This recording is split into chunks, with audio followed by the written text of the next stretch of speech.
Lahat magsabi ng praise the Lord. Praise the Lord. Hallelujah. Tayo po mga minamahal ay sama-samang dumalangin sa ating mabait na Diyos. Hallelujah. Mapagpala, Diyos, Ama naming banal na makapangyarihan sa lahat, aming pinakamamahal na Panginoong Hesus. Patuloy po kaming nagpapaabot ng aming pagpupuri, pagpapasalamat at pagluluwalhati tanging sa iyo lamang. Salamat po, mahal na Panginoon, sa iyong paglangis, paggabay, patnubay, sa bawat naunang bahagi ng iyong banal na gawain. Narito kami sa pakikinig ng iyong banal at makapangyarihang salita, subalit bago ang lahat, linisin mo ang aming puso. Marapatin mo kami sa pakikinig ng iyong banal na salita. Mahal na Panginoon, sa ganang akin wala po akong magagawa. Sa iyo lamang ako umaasa, gawin mong daluyan ang pagpapalang nagmumula sa iyo. Sa unang dalangin ng aming ginagalang, mahal na Pastor Estrada Almeida, wasakin mo po ang lahat ng gawa ng kaaway. Sa pangalan ni Jesus, aming sinasaway, damang sa palhindresas cast out in Jesus' name. Hallelujah, in Jesus' name. Praise the Lord, hallelujah, glory to God. Kayo po'y makabalik sa inyong pong upuan, tayo po ay patuloy. At patuloy tayong nagpapaabot ng pagpupuri at pagluluwalhati sa ating mabait na Diyos. Double honor and respect. The beloved Honorable Pastor with the Estrada Almeida, the end-time prophet of our loving God and His beloved children, sa buong pamilya ng ating kagalang-galang na mga magulang sa ating mahal na Panginoon. Patuloy nating naalaala ang ating beloved Honorable Assistant Pastor, beloved Mama Dira, sa kanyang pong mga gininto ang mga turo at aral na sa panahong ito ay hindi po natin nakalimutan sapagkat ito ang ating nilalakaran sa paglilingkod sa ating pinakamamahal na Panginoon. Praise God. Isa pong mapagpalang gabi sa ating lahat sa pangalan ng ating pinakamamahal na Panginoong Hesus. Binabati ko rin po ang ating mga kapatiran dyan po sa dako ng Abu Dhabi, sa dako po ng Fujairah, dito po sa dako ng Dubai, buong UAE, mga minamahal nating mga kabatiran, bagamat hindi nakaka-attend, ang iba po ay sa pamamagitan po ng kanilang panunood, pag-antabay sa ating banal na gawain. Purihin ang ating pinakamamahal na Panginoon. Maminamahal tayo po ay muli makinig ng salita ng ating pinakamamahal na Panginoon. Buksan po natin mga minamahal ang ating banal na kasulatan. Dito po tayo sa Luke chapter 10 verse 19. Ito po'y isa sa paboritong verse ng ating kagalang-galang at minamahal na pastor. Lucas 10:19.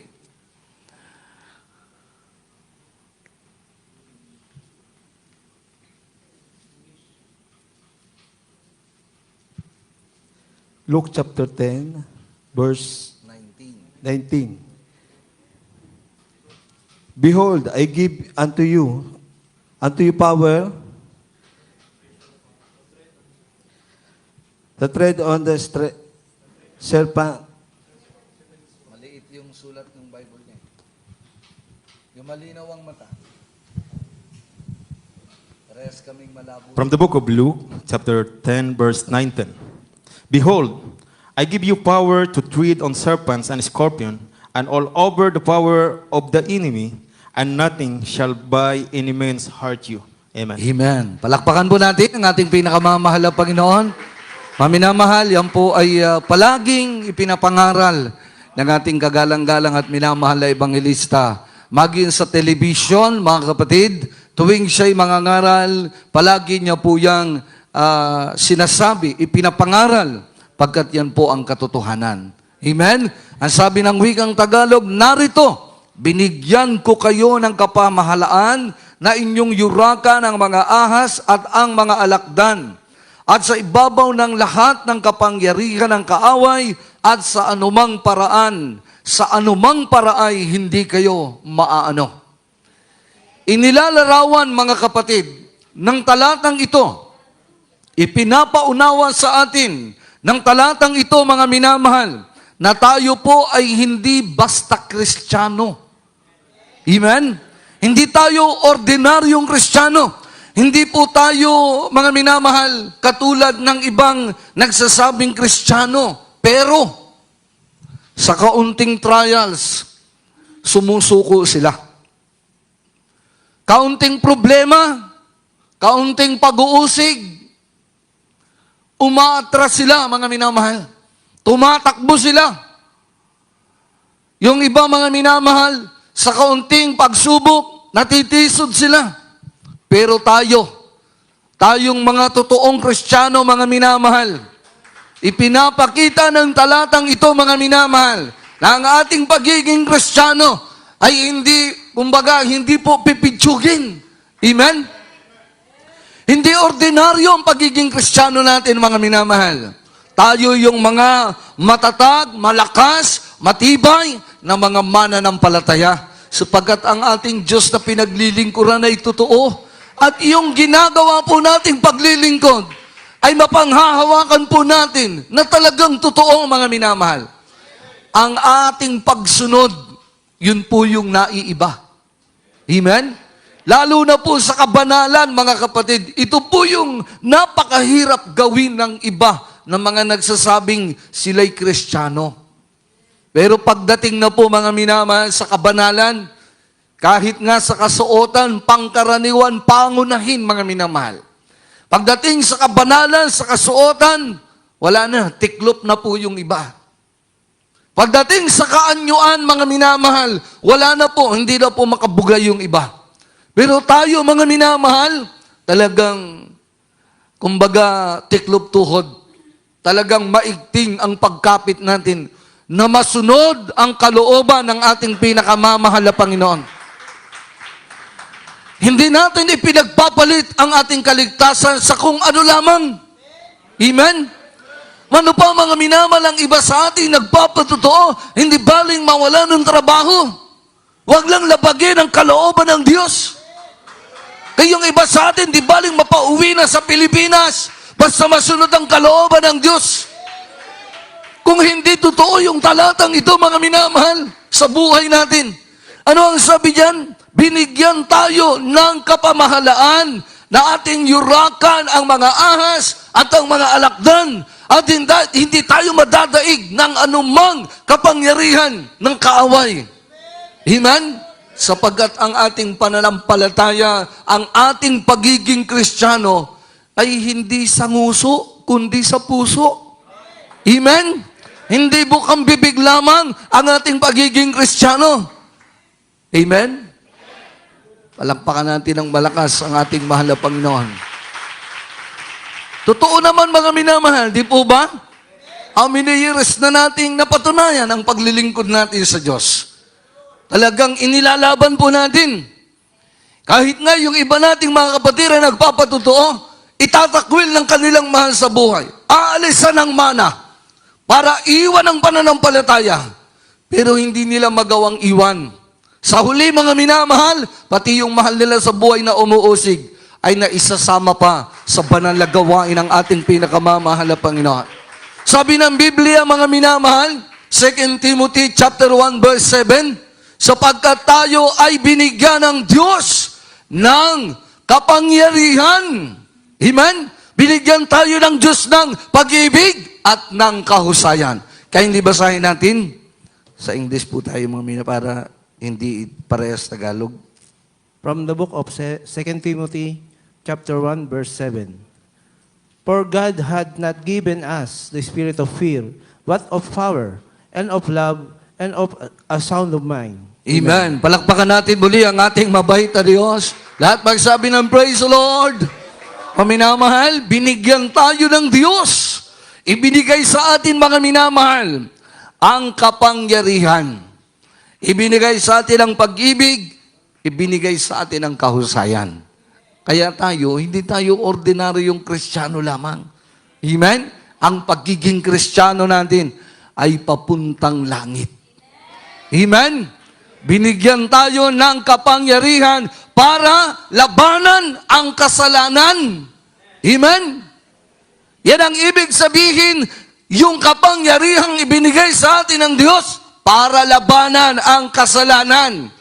Ang ibig sabihin, mga minamahal, ay iwasan. Layuan ang kasalanan. Binigyan tayo ng Diyos ng kapangyarihan na layuan ang kasalanan. Amen? Kapag nakita natin nandyan na yung kasalanan, Eh, yung iba, pag andyan na yung kasalanan kasi masarap, lalong niyayakap. Pero tayo, mga minamahal, dahil totoong Kristiyano tayo, pag nandyan ang kasalanan, nilalayuan. Amen? Sabi ng Biblia, wag na po nating basahin, ako na po ang babasa, maigsi lamang, unang Tesalonica 5:22. Ang sabi diyan, layuan ninyo ang bawat anyo ng masama. Layuan ang bawat anyo ng masama. Naalala natin, mga kapatid, yung patutuo ng ating beloved honorable pastor. Pinapatutuo niya to. Yung babae na humihingi ng panalangin, andun siya sa hotel. Pinuntahan ng malapastor dahil nagre-request ng prayer. Nung nandun ang malapastor sa kwarto, ipapanalangin niya na yung babae. Hindi natin masabing sister Biglang naghubad yung babae. Naghubad sa harap ng malapastor. Akala niya siguro, matutukso niya ang malapastor. Ang ginawa ng malapastor, kumarepas ng takbo, mga minamahal. Lumayo siya, umiwas siya. Yun ang sinasabi ng Biblia, binigyan tayo ng kapangyarihan ng Diyos. Kapangyarihan na labanan ng kasalanan. Layuan ang kasalanan. Layuan ninyo ang bawat anyo ng masama. Amen? Layuan, hindi po itago, tangkidikin. Hindi po para magpatuloy sa kasalanan. Ibig sabihin, pag tayo'y itinutuwid na ng mahal na Panginoon, magpatuwid po tayo. Amen? Yan po ang ibig sabihin, mga minamahal. Ang sabi diyan, binigyan tayo ng pag-ibig. Ito yung napakasarap sa buhay ng Kristiyano, mga minamahal. Amen? Kapag taglay po ng isang Kristiyano, ang sinasabi ng Biblia na pag-ibig, napakasarap maglingkod sa Diyos. Amen.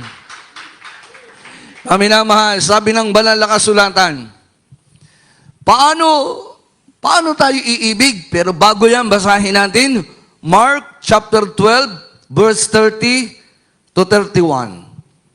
In the book of Mark, chapter 12, verses 30 and 31. And thou shalt love the Lord thy God with all thy heart, and with all thy soul, and with all thy mind, and with all thy strength. This is the first commandment. And the second is like, namely this, thou shalt love thy neighbor as thyself. There is none other commandment greater than this. Amen. Palagpakan natin ang ating mabait na Diyos. Ang sabi diyan, mga minamahal, sabi ng verse 30, Marcos 12:30, at iibigin mo ang Panginoon mong Diyos ng buong puso mo, at ng buong kaluluwa mo, at ng buong pag-iisip mo, at ng buong lakas mo. Sabi ng verse 31, ang pangalawa ay ito, iibigin mo ang iyong kapwa na gaya ng iyong sarili. Walang ibang utos na hihigit sa mga ito. First, iibigin natin ang Diyos ng buong puso, buong kaluluwa, at buong pag-iisip. Amen? Yan yung pangulong utos, mga minamahal. At ang pangalawa, iibigin natin ang kapwa natin gaya ng pag-ibig natin sa sarili natin. Ang sabi, mga minamahal, walang ibang utos na hihigit sa mga ito.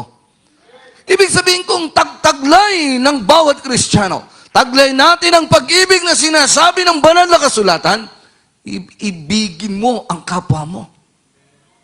Pag yan ay taglay natin, mga minamahal, ano ang sabi niyan? Walang ibang utos na hihigit. Ibig sabihin, halos covered mo, mga minamahal. Ang kautusan, kapag ikaw ay may pag-ibig. Kapag sinusunod natin, yan ang ibinigay sa atin ng Diyos. Kaya hindi tayo ordinaryong Kristiyano lamang. Amen? Mahirap gawin, mga minamahal. Mahirap gawin. Pero yan ang dapat sa mga tunay na Kristiyano. Amen? Paano ba, mga minamahal, yung sinasabing ibigin mo ang iyong kapwa? Paano yun? Malaki yan, malawak, pero hindi natin pwedeng talangkayin lahat.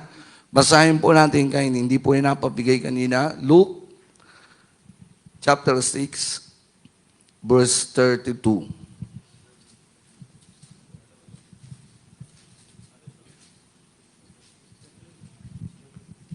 Lucas 6:32. Luke chapter 6, verse 32. For if ye love them which love you,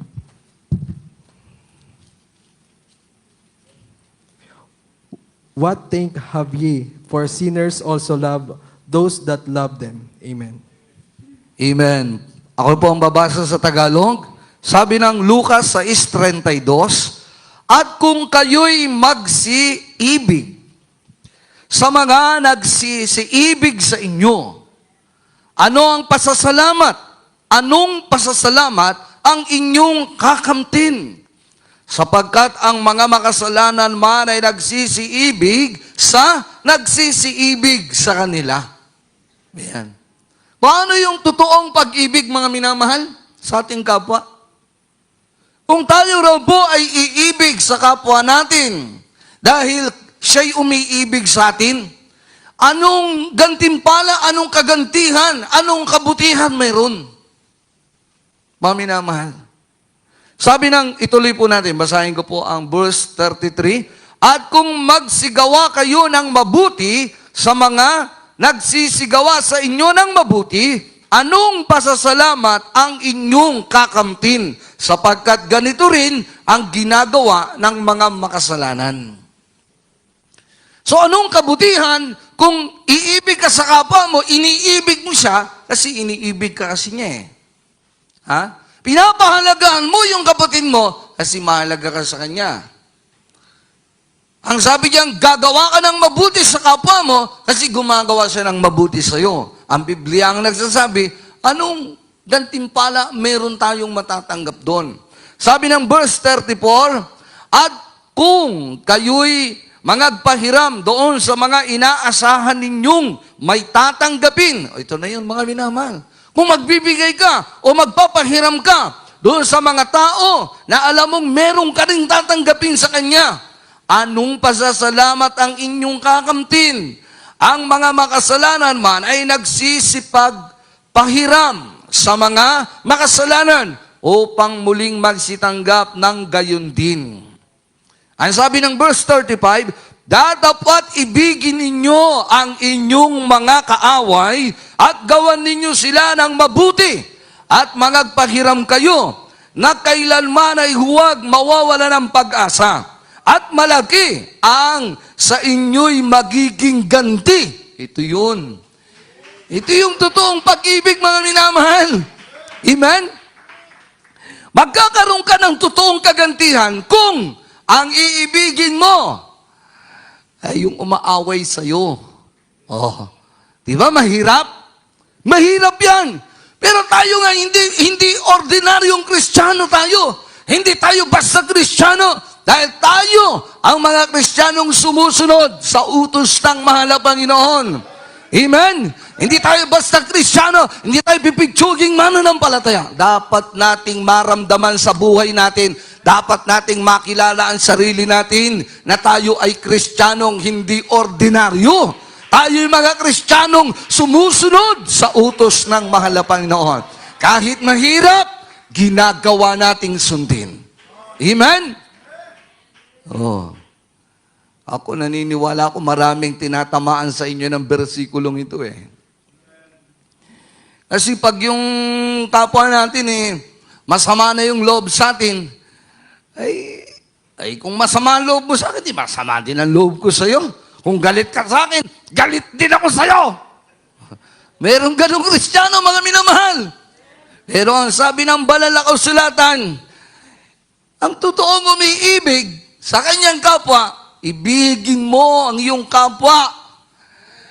Ibigin mo ang iyong kaaway. Pag nagutom, pakainin mo. Pag nauhaw, painumin mo. Oh.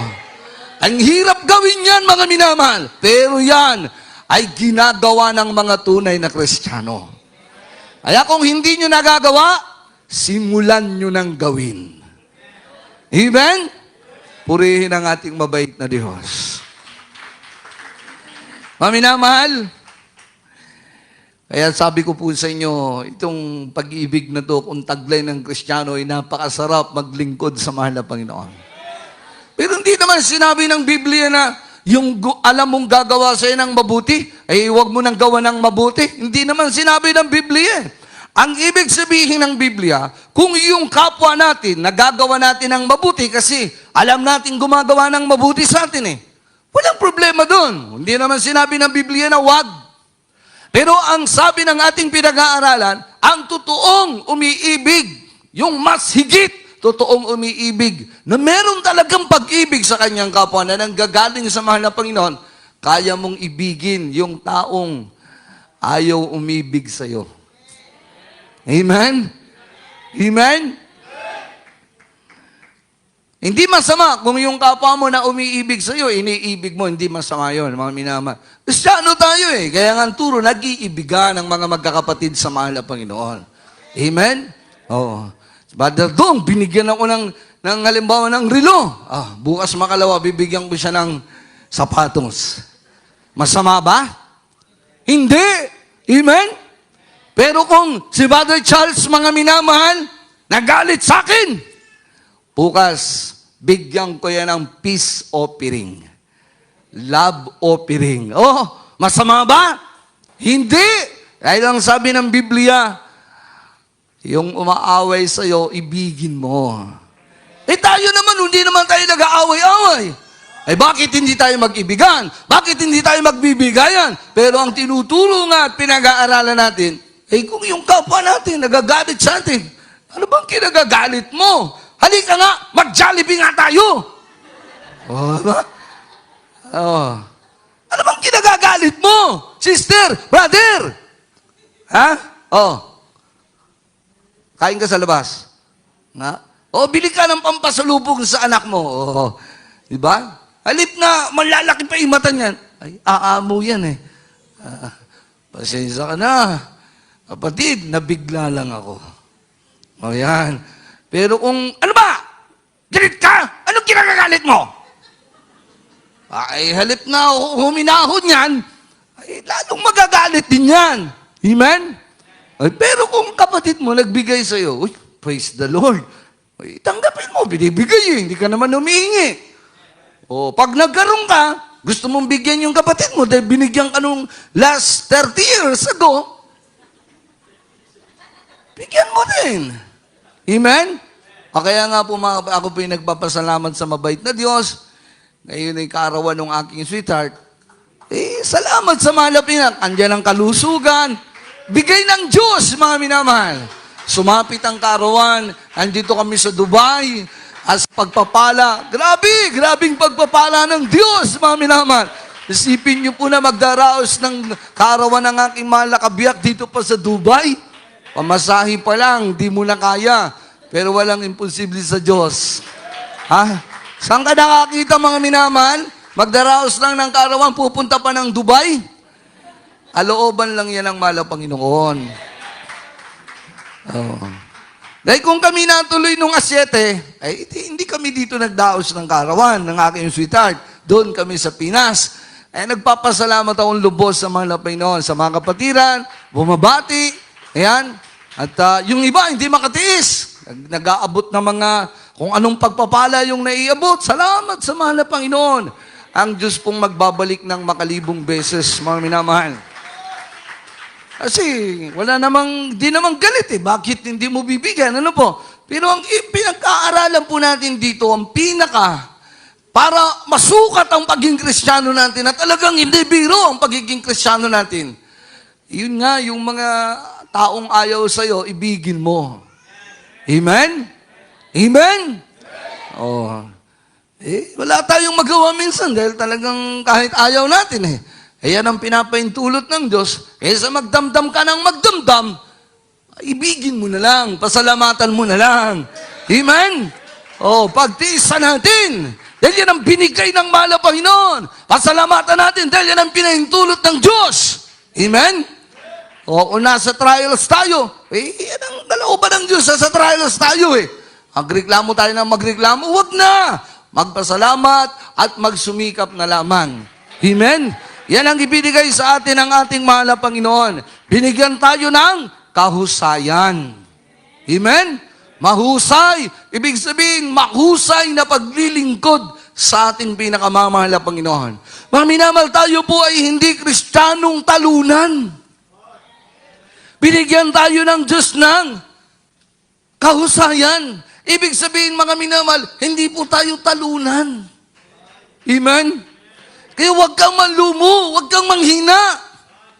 Amen? Hindi tayo talunan, mga minamahal. Hindi pa tapos. Hindi pa tapos ang laban. Huwag nating tapusin, mga minamahal, dahil ang Diyos ay hindi pa tapos sa atin. Amen? Bakit natin tatapusin? Ang Diyos hindi pa tapos sa atin. Amen? Hindi tayo talunan, hindi tayo basta bibigay, hindi tayo susuko, mga minamahal. Amen? Ang laban na ito ay laban ng ating mahal na Panginoon. Hallelujah! Sabi ng Biblia, last verse tayo, mga minamahal, sabi ng Romans chapter 8, verse 37. In the book of Romans, chapter 8, verse 37, Nay, in all these things we are more than conquerors through Him that loved us. Amen. Lahat magsabi, praise the Lord. Ang sabi diyan, hindi, kundi sa lahat ng mga bagay na ito, tayo'y higit pa sa mga mapagtagumpay sa pamamagitan na iyong sa atin ay umibig. Amen? Hindi tayo mahinang Kristiyano, hindi tayo talunang Kristiyano, hindi tayo pipitsuging Kristiyano. Sabi ng ating nabasa, hindi, kundi sa lahat ng mga bagay na ito, tayo'y higit pa sa mga mapagtagumpay. Amen? Higit pa tayo sa mga mapagtagumpay sa pamamagitan ng ating pinakamamahal na Panginoon. Amen? Alala ko, mga minamahal, merong isang lalaki na nangangaso sa gubat. Nakapulot po siya ng itlog. Nung makita niya yung itlog, sabi niya, hindi itlog ng manok. Kakaiba yung itlog eh. Siguro, mas malaki sa itlog ng manok. Wala naman siyang makita kung saan ang galing. So, ang ginawa niya, inuwi niya sa tahanan niya. Ang ginawa niya, yung itlog niya yun, para malaman niya talaga kung ano, inilagay niya po sa itlogan ng manok, sa pugad. Para pag naglimlim yung kanyang manok at napisa, malalaman niya yun kung anong klaseng ibon. Kasi hindi yun manok. Sa madaling sabi, mga minamahal, na pisa. So habang lumilipas ang oras, hanggang lumipas ang araw, nakita niya kung anong klase na hayop yun o ibon. Inobserbahan niya, mga minamahal, ang paglipas ng mga araw, inoobserbahan niya. Dahil siya po ay kasama, ipinanganak, nakasama ng manok, natural. Ang kanyang buhay ay buhay na katulad sa manok. So siya po ay inobserbahan nung lalaki, nung may-ari na nakapulot. Nakita niya, habang lumilipas ang mga araw, kasakasama, saan man magpunta yung mga sisiw ng manok, kasakasama siya. Dahil iniisip nung ibon na yon, isa siyang manok. Dahil doon siya ipinanganak, sa pugad, doon siya pinisa, at ang kasama niya ay mga manok. Kaya sa tuwing kumakahig yung manok, nakikituka siya.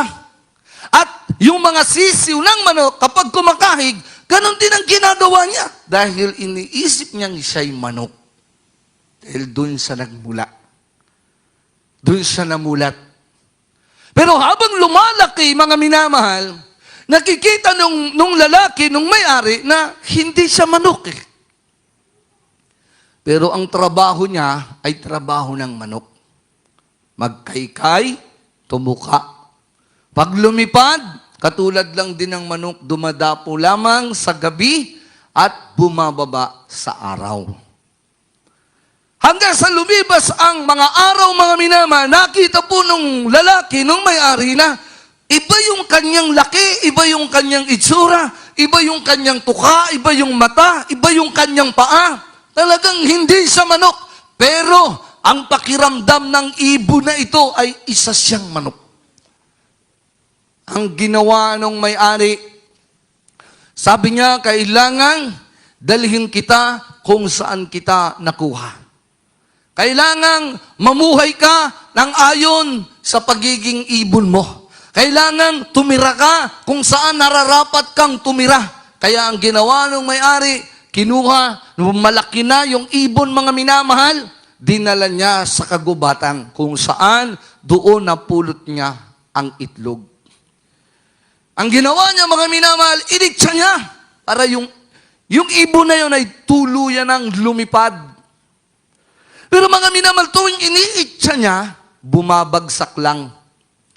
Dahil siguro iniisip nung ibon, isa siyang manok. Kaya ang ginawa ng mga minamahal nung lalaki, hindi pwede ito.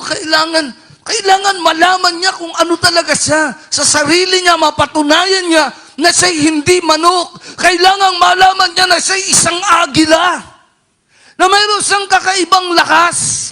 Hindi siya katulad ng manok na mahina lamang lumipad. Mahina ang bagwis, ang pagpak. Mabilis. Kailangang malaman ng agila na siya'y mabilis. Matalas ang kanyang mga mata. Yun ang nasa isip ng lalaki. Pero paano, sabi niya? Ginawa niya, umanap siya ng mataas na bangin. Makita ng mataas na bundok. Nung makita niya na may malalim na bangin, doon niya ibinato yung agila. Pinalipad niya yung agila. So yung agila sa una, ayaw pa niyang kumampay ng malakas. Dahil iniisip pa rin niya na si isang manok. Pero habang bumabagsak at sumasagupa sa hangin, yung agila, doon niya na ikampay ang kanyang bagwis, ang kanyang pagpak. Doon niya naramdaman na may kakaiba siyang lakas. Doon napatunayan ng agila na may kakaiba siyang bilis. Ang kanyang mga mata ay may kakaibang talas at malayong naaabot. Nakita ng agila at napatunayan sa sarili niya na siya isang agila, hindi siya manok, mga minamahal. Kaya siya'y tuluyan ng lumipad at nagpaikot-ikot sa himpapawid. Siya'y dumadapo sa mataas na puno, mga minamahal. At ang kanyang pagbulusok at paglipad ay kakaiba ang bilis at lakas ng kanyang mga bagwis. So na-realize, napatunayan ng ibon na ito na hindi pala siya isang manok. Siya'y isang agila na may taglay na lakas at tapang at bilis. Hindi po tayo mga manok. Kung ikukumpara ang ating pagiging Kristiyano, mga minamahal, hindi tayo mahinang Kristiyano. Hindi tayo talunang Kristiyano. Tayo'y malakas, kakaiba, sapagkat ang Diyos ang tumawag sa atin, ang Diyos ang humirang sa atin, inilagay tayo ng Diyos sa tunay na gawain, tayo'y tagamagmana ng langit, ang buhay na walang hanggan. Kaya wag nating isipin na tayo'y mahina sa mga panahon ng trials. Isipin natin tayo'y malakas, may kakaibang bilis, may kakaibang lakas, may kakaibang tapang ang tunay na Kristiyano. Kailangan makita natin sa sarili natin na tayo'y hindi ordinaryong mananampalataya.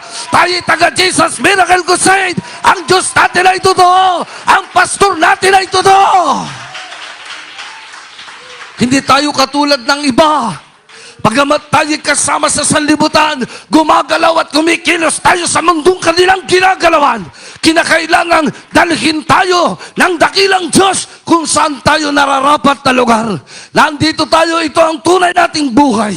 Hindi ang buhay sa sanlibutan ang buhay natin. Hindi tayo katulad ng tao sa sanlibutan. Sila'y mahina, sila'y walang kaya, sila'y alipin ng kasalanan. Ngunit tayo mga tunay na Kristiyano, dinala na tayo ng Diyos sa tunay nating kalagayan. Inilagay na tayo ng Diyos sa pagiging totoo natin, mga minamahal. Tayo'y mga pinili ng mahal na Panginoon. Tayo'y mga hinirang ng Diyos. Tayo'y may lakas. Tayo'y may tapang. Tayo'y may tatag. Hindi tayo mahinang Kristiyano. Huwag mong isiping ikaw ay mahina. Huwag mong isiping ikaw'y talunan. Minsan tayo'y tumadapa, pero kailangan nating bumangon. Minsan tayo'y nagkakamali, pero ang ating mabait na Diyos ay naghihintay lamang. Awitan natin ang ating mabait na Diyos. Hindi tayo pipitsuging Kristiyano, mga minamahal. Ang Diyos natin ay totoo. Ang Diyos natin ay buhay. Ang pagiging Kristiyano natin, hindi tayo ang naglagay sa sarili natin. Ang mahal na Panginoon ang pumili sa atin. Ang mahal na Panginoon naglagay sa atin sa tunay na gawain. Tunay na paglilingkod na mayroong lakas, mayroong tibay, mayroong tatag na paglilingkod sa mahal na Panginoon. Huwag mag-isipin ikay mahina. Huwag mag-isipin ikay talunan. Isipin mo, nandyan ang lakas na ibinigay ng mahal na Panginoon na kaya nating laparin. Kahit ang malawak na lipanin at layunin ay kaya nating abutin sapagkat ang Diyos ay kasama natin. Sa bawat oras at araw. Hallelujah, nandyan ang mahal na Panginoon. O mga isiping kapatid, na ikaw ay mahina. Ang mahal na Panginoon ang ating kalakasan. Ang mahal na Panginoon ang ating katapangan. Sabi ng Biblia, binigyan tayo ng Diyos ng Espiritu ng katapangan upang lumaban sa kasalanan. Binigyan tayo ng pag-ibig ng mahal na Panginoon para gawin ang kalooban ng mahal na Panginoon. Binigyan tayo ng kahusayan upang masunod natin ang kalooban ng ating mahal na Panginoon. Sabi ng Biblia, huwag tayong maging mangmang. Hallelujah, bagus tayo maging matalino. Binigyan tayo ng Diyos ng kahusayan. Binigyan tayo ng katapangan ng mahal na Panginoon ng kapangyarihan. Malakas tayong mga Kristiyano na itotoo ang Diyos sa pinaglilingkuran. Totoo ang Diyos natin, mga minamahal. Hallelujah. Ay nasa iyong mga kamay. Hallelujah. Paghawakan mo, Ama, pagka ako'y mapahiwala. Hallelujah. Palakarin mo ako Hallelujah. na may takot sa'yo. At iyong alalayan ang bawat Huwag kang matakot. Huwag kang manlupay-pay. Lumaban tayo. Lumaban ka, kapatid. Hindi ka talunan. Nandyan ang mahal na Panginoon. Pilit man tayo ibinabagsak ng away. Pero nandyan ang mahal na Panginoon. Hindi niya tayo iiwan. Hindi niya tayo mababayan. Nandyan ang kapangyarihan ng Diyos. Gamitin natin ang pananampalataya at pagtitiwala ang ibinigay sa atin ng ating mabait na Diyos. Nabubuhay man tayong kasama ang mga tao sa sanlibutan, pero tayo'y pinili ng mahal na Panginoon. Tayo'y hinirang ng mahal na Panginoon. Ibang-iba. Ibang-iba ang pagiging Kristiyano natin. Kaya hindi mo dapat subuan, mga minamahal. Hindi mo dapat katakutan. Huwag kang matakot. Magpatuloy ka. Hallelujah. Hallelujah. Ang buhay ko ito Nasa kamay ng mahal na Panginoon. mga kamay.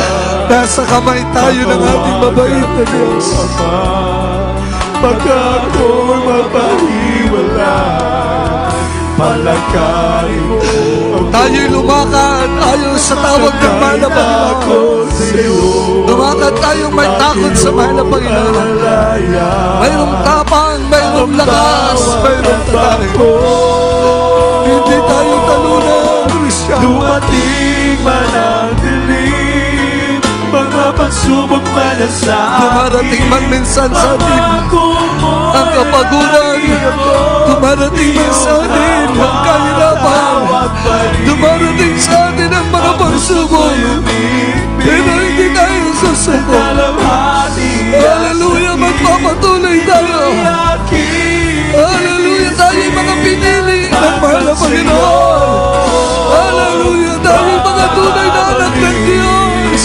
Tayo tagapagmana ng buhay na walang tanggal. Hallelujah. pagsubok man sa akin, pangako mo'y lagi ako iyong hawak pa rin. Ang puso ko'y umibig sa dalawati at sakit. Ito'y aking titisin hanggang sa'yo magbabalik. Dumating ba ng dilim, mga pagsubok man sa akin, pangako mo'y lagi ako iyong hawak pa rin. Ang puso ko'y umibig sa dalawati at sakit. Ito'y aking titisin hanggang sa'yo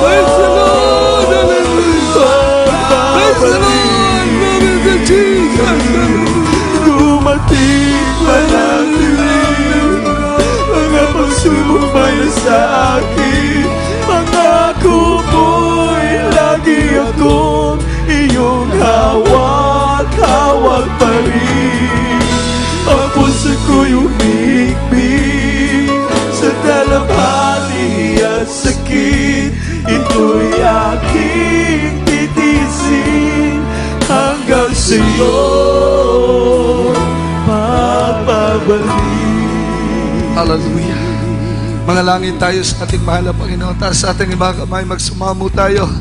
Nandyan ang ating mahal na Panginoon nakatungay sa atin. Nakikita tayo ng babasa ng malapino ng ating puso, ang ating isipan. Nandyan ang mahal na Panginoon nagbibigay sa atin ng kalakasan. Ang Diyos natin ay mabuti. Ang Diyos natin ay mabait. Pinili nga tayo, mga minamahal. Bagamat tayo nabubuhay sa sanlibutan, pero binigyan tayo ng kakaibang lakas. Tayo nakasusunod sa kalooban ng mahal na Panginoon. Sa atin ibinigay ng Diyos ang kakayanan ito. Kaya wag nating sayangin, mga minamahal, ang katakilan at kabutihan ng Diyos sa ating buhay. Manalangin tayo, humingi tayo ng lakas sa mahal na Panginoon. Hallelujah! Hallelujah! Hallelujah! Hallelujah! Hallelujah! Hallelujah! Hallelujah!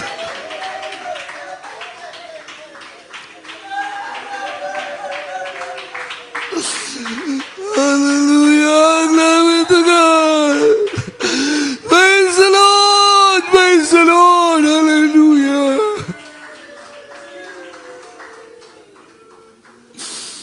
Tayo man ay mahina sa ating pananaw, ngunit ang malapit na ating kalakasan. Kalakasan natin ang mahal na Panginoon. Nandiyan ang pag-ibig at kabutihan ng mahal na Panginoon sa atin. Hallelujah! Mapagpala naming Ama, aming Diyos na dakila. Mahal na Panginoon, patawarin mo ang bawat isa sa mga kahinaan at pagkukulang namin, kasalanan at kamalian. Ikaw ang aming kalakasan, kaya tinihingi namin kami bigyan mong lagi ng lakas, ng tibay at tatag na kami makapagpatuloy ng paglilingkod sa iyo. Ano man ang mangyari, ano man ang inilalagay ng kaaway, kami magpapatuloy. Hallelujah! Palakasin mo ang iyong mga anak, mahal na Panginoon. Sa prayer ng aming beloved honorable pastor, at patuloy mong bigyan ng kalakasan, mamang buhay ang aming kagalang-galang na mga pastor. 10 ng beloved children, hallelujah. Sa oras na ito, panghawakan mo ang iyong mga anak, abutin ang kanilang pangangailangan. Ito ang aming sabot na langit. In Jesus' name we pray. Hallelujah. Hallelujah. Hallelujah. Hallelujah.